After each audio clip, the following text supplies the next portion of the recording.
And let's be clear from the start. The probability of Kelsey Mitchell walking away from the Indiana Fever this offseason is essentially zero.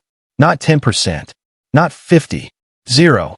But if you spent even 5 minutes on social media this past week, you'd think the Fever's backcourt is falling apart in real time. Every tweet is overanalyzed. Every Instagram story turns into a conspiracy theory. And honestly, this constant narrative deserves to be called out.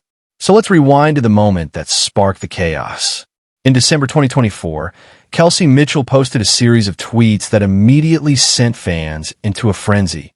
People show you who they are. Believe them the first time. Hours later, she followed it up with, "I don't need anybody holding my hand. I earned everything until the very end. I don't want favors or handouts. If you know, you know." Within minutes, the internet did what it always does. Caitlin Clark fans assumed the message was a shot at their superstar. Fever fans began worrying about locker room chemistry.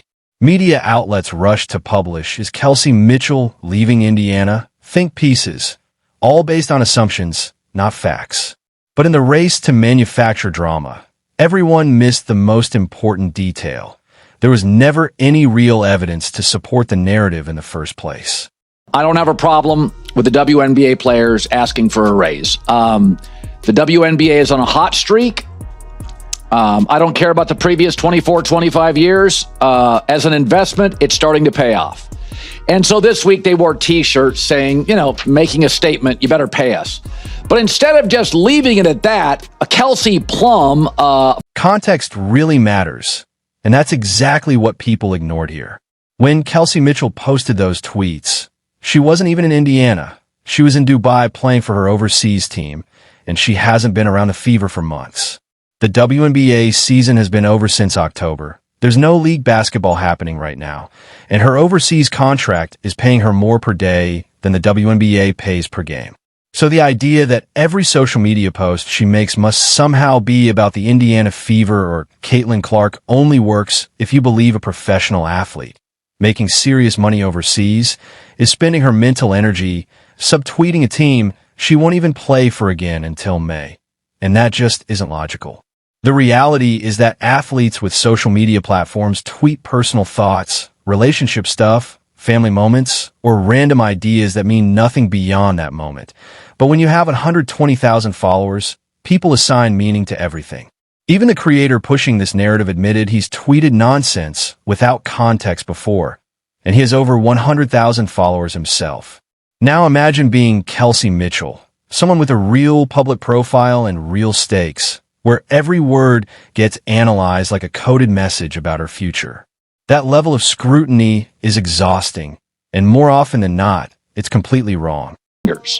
They were saying people are sexist, the media is sexist, we're not being promoted, we're underappreciated. It's interesting, for years, the WNBA players were pointing fingers. Girl, Indiana girl.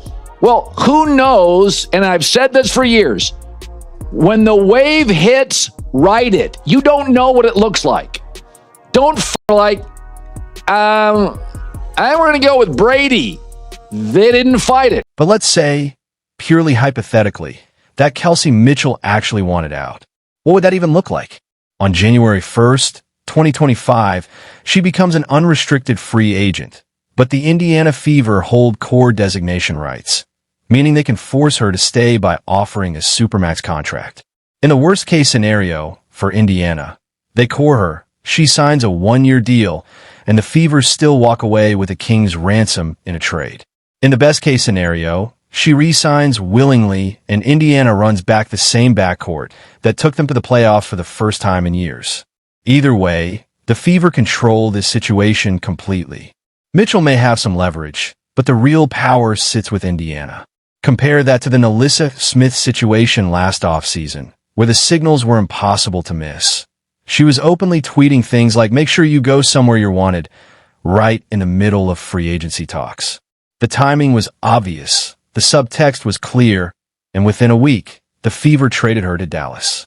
That was a legitimate social media storyline worth analyzing because it had context, timing, and direct relevance to her contract.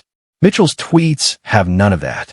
She's overseas, she's not in active negotiations, and her posts are vague enough to apply to almost anything in her personal life.